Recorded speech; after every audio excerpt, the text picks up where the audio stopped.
A plane lands from India carrying the frozen carcass of a shark monster and a mysterious briefcase. It is checked into customs under the assumption that nothing will happen to it over the course of the night. Little do its couriers know just what could happen when a demon shark is released into the foggy dark. Welcome to Mysteries in the Machine.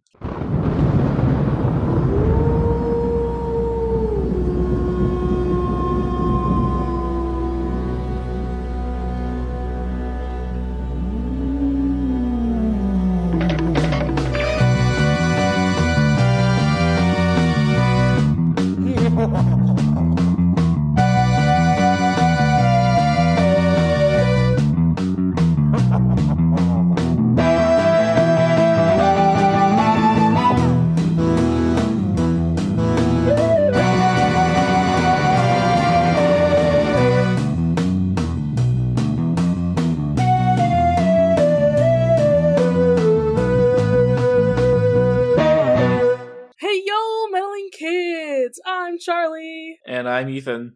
Oh my god.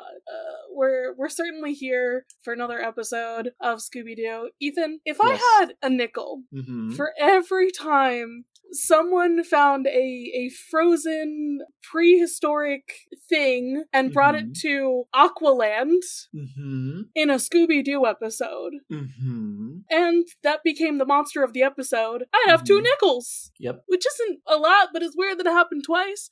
I also would have 2 nickels. Were you going to say it? Were you going to say it? I think I was. You want to say the other one? Charlie, if I had a nickel for every time there was a shark-related monster in a Scooby-Doo show that was the monster of the week, I would also have 2 nickels, which isn't a lot, but it's weird that it's happened twice. Did the other one look different? I don't remember. It did. It was, brown. This one's blue.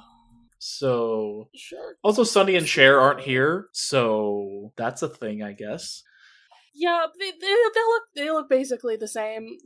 There's this slightly different coloring, but they still are we're sharks, but we have legs. Correct. I think there is another media that has another shark one, so hold your nickels for now. You might get a third. 3 nickels. That's uncharted territory. You might get a third nickel. Is it Be Cool Scooby-Doo? I don't know which media this is from, but when I look it up, there's a third design that I don't recall, but it also looks kind of similar to all of these. So, Sharkmen, why Scooby-Doo? Why? Well, I think they're iconic or anything. Well, here's the thing. Around this time, Jaws had just come out. Yes. Trying to capitalize on Jaws makes sense. I'm just saying, no one remembers the Sharkmen in Scooby-Doo. This is not a villain you hear about, ever. No. Yeah, literally, it's just not one of the good ones that I consider. Although, not the worst plot, I don't think. I don't know. No, I don't think so either. There's some pretty interesting clues in here. Yeah. But let's get into it. So, yeah, as you kindly introed for us, we have such a long one this day. Yes. With customs and these Indian men bringing in some pearls. We're I'm kind of glad they didn't have any lines, because I think it would have been really offensive. Oh, absolutely. I mean, they definitely towed the line this episode on some offensive shit. Yeah. And we'll get into it when we get into it. But these Indian pearls that are worth $2 million or something, or $2 million or something along those lines. $2 million in 1976? I'm pretty sure 76. Yeah, I've forgotten so what year it was released November 25th, 1976. I forgot we skipped a few years and we're in 76 now. Yeah. So that's gonna be a lot. Yeah, let's see. That's a little over $11 million in today's money. Damn, son. I would $2 million is a lot of money now, but that's even more money. I would steal those pearls too if I had the means. Yeah. My goodness. And then I would give some of that money to you, Ethan, as well as my other friends. Thank you, Charlie. I am glad that I can profit off of your being gay and doing crimes. Listen, that's always like the first thing I say. I'm like, yeah, I'd pay off my student loans. I'd make sure I was in a livable situation, and then I would give some to friends as well as charity. There you go. Like, what else do I need several $1 million for? Good question. Honestly, nobody really needs that much money. Just gonna say Let that alone right billions. Now. Exactly. But now that we're done eating the rich, yeah, we're gonna eat some hot dogs, or at least attempt we to. are. This is okay. These are like towers of hot dogs. This is Is this a hot dog or is it a sandwich? There are hot dogs and sandwiches in these stacks. So for Scooby, I count 6 hot dogs and 4, I guess, grilled cheese sandwiches. It's kind of what it looks like, yeah. And for Shaggy, there are 5 hot dogs and... No, never mind. He has the same amount. It just looks a little different. Yeah, they're just stacked slightly differently, I think. But just, what? So being from the Midwest, it is a big deal to go out on the lake doing what they are doing. I would never in my life try to water ski while eating anything, let alone that much food. Ethan, you forget who we're dealing with here. I know. Listen, I know Shaggy's a god, Scooby's an alien, they can do whatever they want, right? He was a god, he was an alien. Can I make it any more obvious? We can only ship them in our D&D campaign, nowhere else. Okay. Yeah, nowhere else. But apparently Velma's uncle lent them his boat, because I guess everybody's got rich family in this universe. Maybe it's not rich family. Maybe it's just he lives by the water. I don't know. Or he owns a place. He could be a proprietor of jet skis. Potentially. You know, who knows? I don't think Velma comes from money. I don't think that's apparent in any adaptation that Velma would come from money. I think Velma is from like a solid middle class family, like nothing special. Out of everyone, she's the one who I think classifies as solid middle class. Yeah. Fred, it really depends. Yeah. On which media we're talking. I say if we're like, what's new, Fred? That's more middle class.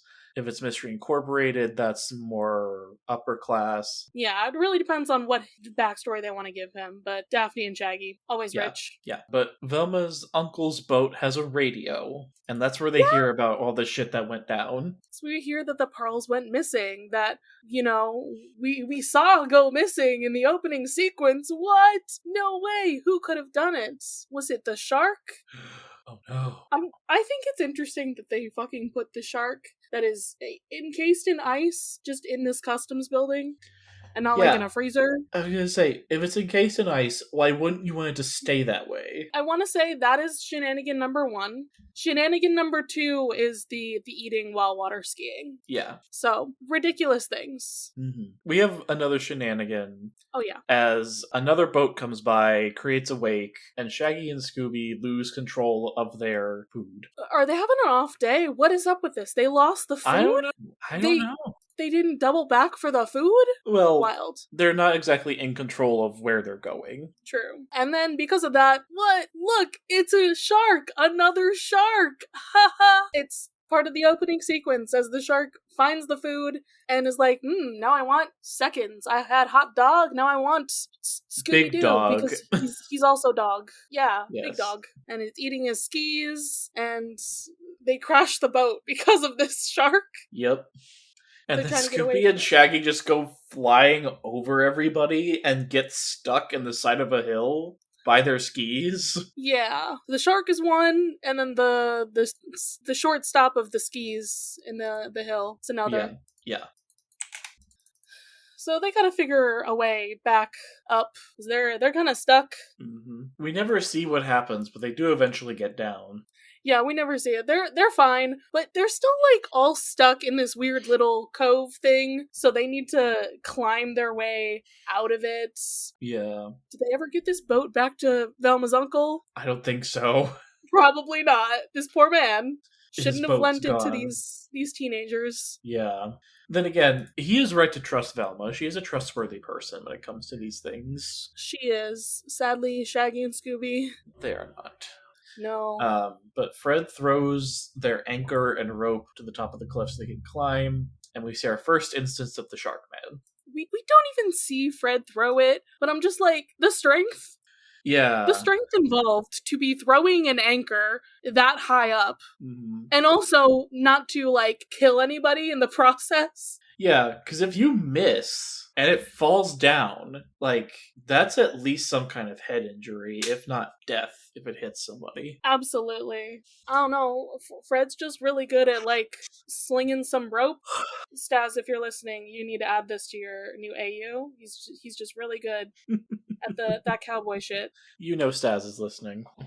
Absolutely. Listeners, our friend is trying to make a southern rural AU of Scooby-Doo now, because why not? Why not? But the gang get up to the top of the cliff. And who's there? It's the demon shark in the foggy dark. They said it. I did say it. But they don't see it right away, because, like, you know, it's hiding in the dark, and it's just kind of just looking around. And we get a gag that I have not seen since Where Are You? Right? Where Scooby uses one of his claws to cut a hole in the fog that's door-shaped. Oh, my favorite. Beautiful. Wonderful. And, like, the detail in how it is done in this episode, I love it. The animation, beautiful. And, like, but before we've had it where nobody really acknowledges it, but now it's like everybody's going through this door that he's opened in the fog. It's just great. So they end up at Aqualand. Again, is this the same Aqualand? I don't know. It could be. It might be. And then the demon shark opens a door, and they're like, "Whoa, no, it's the demon shark! Run away!" That was, like, so weirdly, like, it's so weirdly done that they're just like, "Oh, we're in Aqualand." Demon shark opens a door. Oh shit! Yep. Shaggy jumps into Scooby's arms. Shenanigans. Yep. And then they all jump into the dolphin pool and are being guided by dolphins in a little dolphin show. God. Okay. Charlie, something you may not know about me is I don't have a particularly good opinion of dolphins. I mean, they are kind of assholes, but... Yeah, they are. But so are many sea creatures. This is true, but, like, dolphins are very intelligent for what they are, and they know how to fuck with people and other animals, so... Let's just say I'm not the biggest fan of the average dolphin. I'm a fan of the orcas that wanted to eat the rich. Okay, those are dolphins, and that does count, but... So, I'm a fan of those ones. Those ones are the good ones. Those dolphins, I'm here for. Other ones I don't have strong opinions about. Yeah. Now, they got away. I mean, they ended up being thrown onto, like, this little... Trampoline, yeah. I don't know how many shenanigans this is, Ethan. I count it as one. It's a sequence with the dolphins. Yeah, it is kind of a sequence there. Yeah, you're right. And so, now we gotta see what's going on, because the demon shark's here. We gotta solve a mystery, right? Shaggy and Scooby try to run away. Fred's like, excuse me, are you a coward? Yes. Yeah, yes, Fred, he is. Fred, do you really not know your boyfriend that well? Like, what are we doing? Do you know who you're talking to? Norval Shaggy Rogers? Coward of the Year? Yeah. So they have a mystery to solve, and I believe this is where they head to the manager's office, try to figure out what's going on with this demon shark. Why is it, how is it out of the ice? What's going on here? The manager said that the resident biologist brought it back to life somehow. What? Yeah, you know, the way that you just bring things back to life that are frozen in ice.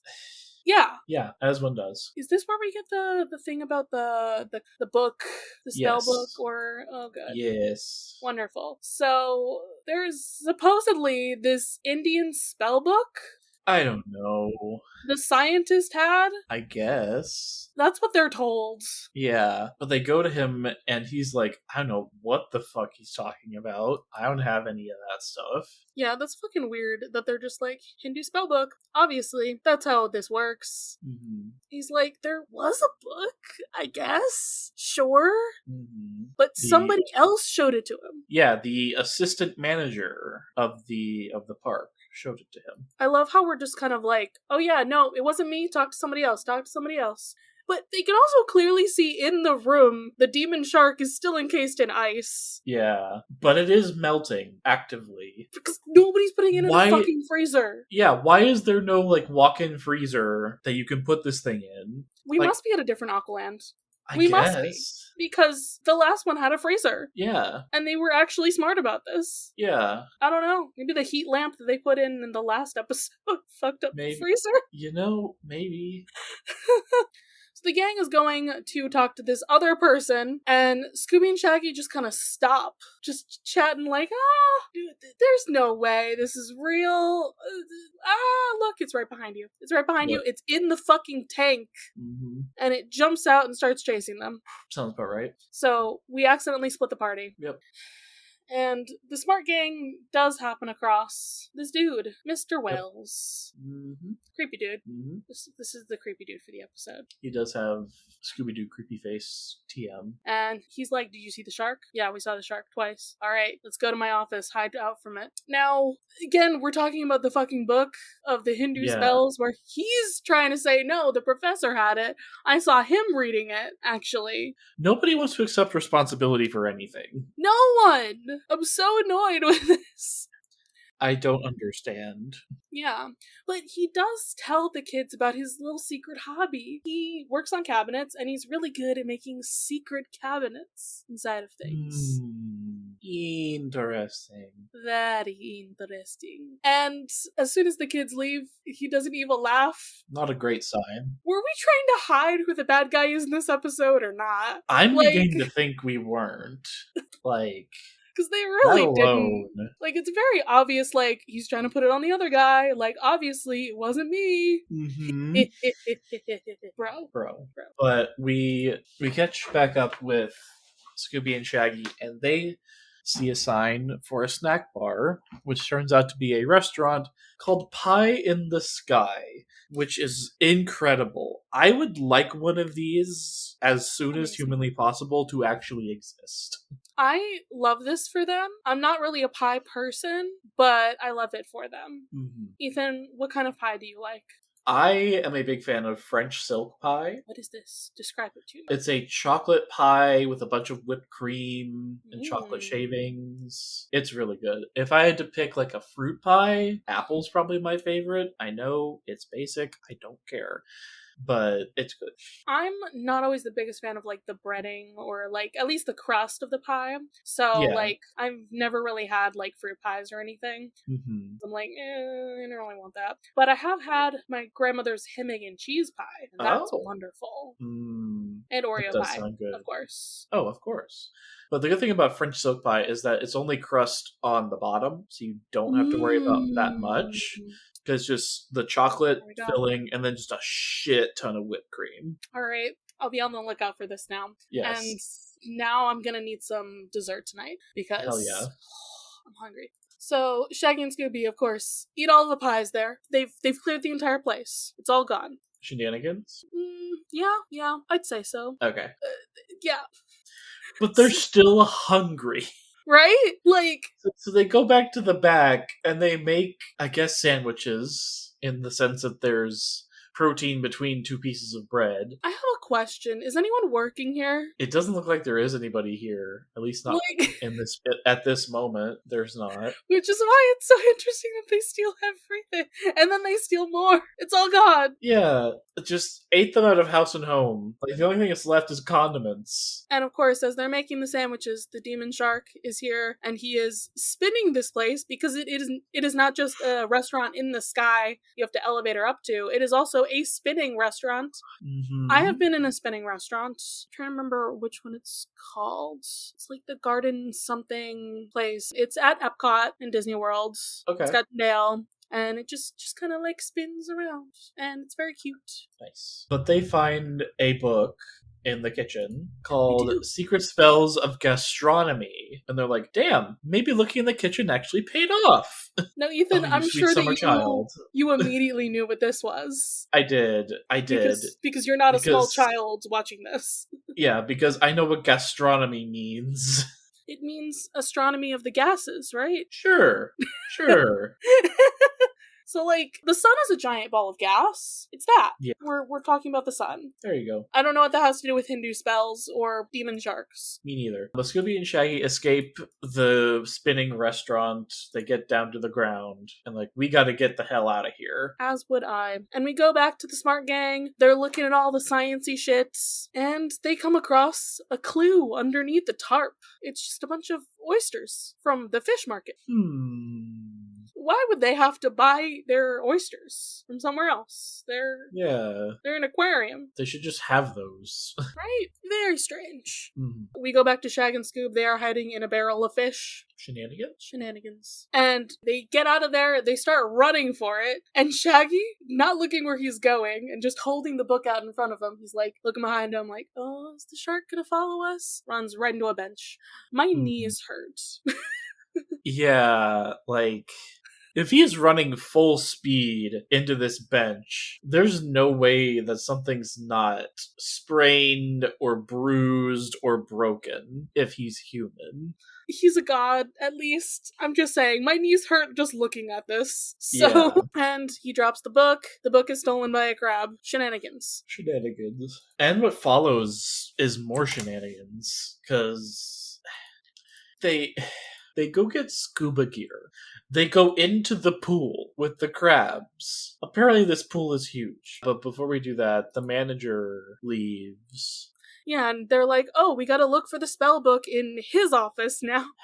Because we're still on the search for this fucking spell book. And they do find another clue. It's a brochure for the new exhibit, which is going to be about the pearls. Yep. It's not going to be at Aqualand, though. Right? So it says at the county museum. Yeah, so it must be, like, nearby. Yeah. So they're like, okay, let's go meet back up with Shag and Scoob, see what they've found, if anything. And, this is when they're going scuba-doobin'. They're going scuba-doobin'. I will never not say that when it's Scooby-Doo media. Exactly. I do love the animation on the water. Yeah, it's something. It's just generic water animation. There's like no overlaid on everything. Yeah. I think it's kind of funny. It is. But Shaggy finds the crab who grabbed the book along with all of his buddies. And we try to do a tug of war. It does not work. The crabs start throwing oysters at Shaggy. Mm-hmm. And he's like, okay, well, this is not working. I'm just gonna throw everything into this bag here that he has. Scooby helps. Yep. And they come out of this pool. Okay, how many shenanigans is this? Because I say 3. I don't know. Okay. They went we went scuba diving in this giant fucking pool. That's 1. Yep. Tug of war, 2. Yep. And then is everything with the crabs a 3? Yeah, I'd say that's 3. Because, of course, then the crabs have to, do the pincers on Shaggy's foot. And they meet back up with the smart gang. And they're like, hey, we have not been playing around with these crabs. They attacked us. We were trying to get this spell book for y'all. We thought we found it. And Velma's like, oh, you sweet summer child. This is a cookbook. This is a fucking cookbook, Shaggy. I mean, you can keep it. I don't know. Maybe it has some Indian food in there. Maybe. I don't know. And then the shark is here, and he wants the oysters. Yeah. The fact that we give them to him? What? No, at this point, they don't know. They think they're just regular oysters. I still wouldn't give him what he wants. I feel like in most Scooby-Doo episodes, they don't do that. Yeah, probably not. They think, oh, this guy wants these things for a reason. We should probably hold on to that. Yeah. They didn't investigate the oysters. They just let him have them because they were scared. And Fred's like, I think I'm putting 2 and 2 together. There's a lot of oysters in here. Maybe this is it. Maybe. So they have to, arrange a trap. A wonderful trap. Yes. There's a net in the pool, and I don't know what the hell Fred is doing with this other thing. That's a great question. Like, it looks like a blow-up person-shaped thing, almost, but not. I don't know. I guess the idea is that the Sharkman runs into the inflatable person and bounces into the net? I don't really know. Maybe. Scooby is bait. Check that one off the bingo card. No, he just does it. He's just, shows off his guns, and he's like, yeah, I got this. He does a cute little dance. Yep. It's a shenanigan, but it's also beautiful. Beautiful shenaniganery. And when the demon shark comes around the corner, Scooby's like, oh, look, you got a bag? Mine. And he starts running. And then he gets tripped up in the trap. Yep. He goes up against the blow-up thing and into the net, and then the demon shark also hits the blow-up thing and, explodes it, and then he ends up in the air, hanging off the net. This is so many shenanigans. So Scooby stealing the bag, that's another shenanigan. Scooby getting trapped, shenanigan. Shark messing up the trap, shenanigan. And then Shaggy also, like, spinning them all for some reason. Yeah. Is a separate shenanigan. Yeah. That's on Shaggy for trying to get them out and then doing so weirdly. I would imagine he doesn't have much experience with cranes. He is not certified, no. Nope. So they get them out, and then Scooby's teeth are chattering. What's going on there? He opens his mouth, and he's got an oyster with a pearl necklace inside his mouth. Because it was in the bag, obviously. Yeah. And they're like, huh, what? Look, there's jewelry in all of these oysters. That's so weird. And since we have trapped our demon shark, who could it be? It's the creepy dude. It's Mr. Wells, obviously. Yep. There wasn't really a question of that. No, definitely not. And our wrap up. He's trying to scare off the manager because he stole the pearls and hid them in these oysters and he needed them to be shipped.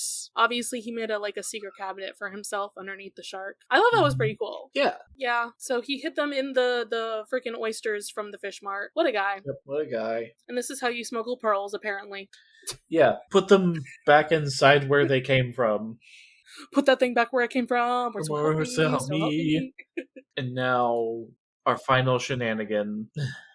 Our final shenanigan, of course. Scooby is finally going back to water skiing, but now he's wearing a suit of armor. Why? So that he doesn't get eaten by a shark. Clearly. I feel like this episode should have instilled some shark phobia in Scooby. Oh, it definitely should have, but he's scared of a lot of stuff, so. Yeah.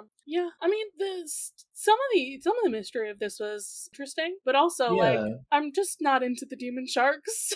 Yeah, I mean... They're my least compelling bad guys. Yeah, because they're just sharks with legs and arms. There's not much else going on there. It's definitely freaky. Also, this means that canonically in the Scooby-Doo world, there were sharks with legs that existed, and that thing in the ice is real, because, the last time we did a thing in the ice, that was a costume, or a blow-up thing. This time it's real. Yep, a real preserved specimen. Fucking insane. I don't know, man. What time is it? It's terror time again. Alright, finally onto some trivia. This episode originally aired on Thanksgiving morning as part of ABC's Thanksgiving Funshine Festival children's block for the 1976 to 77 season. Scooby's water ski chase with the shark is edited into the series title montage. Wait, why does it say in that one? That hasn't happened yet. That hasn't happened yet. I don't know. In The Ghost of the Bad Hero Man, the police officer is reused from the sheriff from A Night of Fright is No Delight. Considering it's the same show, these two episodes may happen in the same locality or town. I guess. Look forward to the same police officer, I guess. Yeah. This episode's plot is very similar to the Scooby-Doo Where Are You episode Scooby's Night with a Frozen Fright. We've been over that several times at this point. Yeah, reused stuff, clearly. Yeah. We do have a couple cultural references. The East Indian airline plane resembles my goodness, I hate saying words, a de Havilland DH-106 Comet, a British-made plane, and one of the first commercial jetliners. It operated from 1949 to 1997. M. Dreyfuss's name may be a reference to the then-recent blockbuster movie Jaws, where actor Richard Dreyfuss played a scientist who specialized in sharks. Oh, interesting. Hinduism isn't commonly known for magic, though the ancient Vedas do contain mantras recited by tantric and mantric healers. Interesting. Once again, they were just like, well, these pearls came from India, clearly. Let's say it was something Indian. Well, they also found the shark in the Indian Ocean. Yeah, that's true. They did say that as well. The pearls and the shark. Yeah. I don't know. Though, and actually, there's a shot where the shark man's swimming out of the tank that references the Jaws poster. I'm surprised that's not part of the trivia. Well, these are things that we need to start doing. We need to start editing this wiki because these people aren't doing their jobs. I don't know. Yeah. Ethan, how many shenanigans do we have for this episode? I feel like it was a few. Still kind of on the lower end. We have a grand total of 22 shenanigans today. That's about our average. Yeah. It's about a shenanigan per minute. Yeah. And what is our Scooby snack rating for this episode? I enjoyed it, but it didn't knock my socks off. 4? You gonna give it a 4? It's okay if you don't think that it should be that high. even like a 3. Yeah, I Just a guess I'll give it a straight 3. Okay. 3. It was either a 3 or a 3.5. I'm not thinking very, it's okay. All right. Just barely passes. Yeah. And whose side are we on in this episode? I guess the biologist, who has a very on-the-nose name. What is it? Dr. Beaker, because of course it is. This is Beaker, but as a human person? Yep. This is him. Pretty much. This is him. All right, I guess we're on the side of Dr. Beaker. Yep. What a guy. What a name. What a guy indeed. He didn't really do a whole lot in the episode. He existed. But he was basically about to be framed for this, because this guy was just confusing everybody, and no, it was him. It was me. This is guy. Uh-huh. Yep. I had nothing to do with it. So believable. Mr. Creepy Dude. Yep, definitely. But that is it for the episode. I feel like this is one of our shorter ones. Yeah. We just didn't have a lot to say about it. Yeah. I mean, what more needs to be said? I do think the next episode is also ocean themed. I could be wrong, but I think it is. So we'll get ready out. for that. Yeah. I forgot how to end the podcast. All right, folks. We're going to split up and look for clues for our next mystery. Bye. Bye-bye.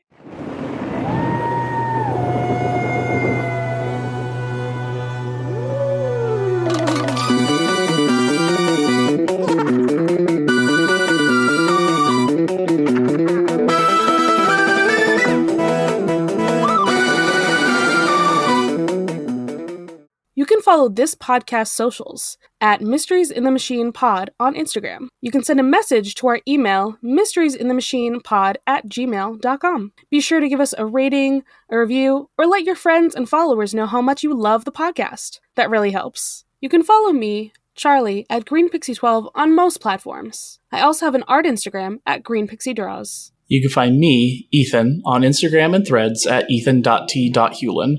Our music was written and produced by Jason Hilton. You can find him at Negative Selections on Instagram.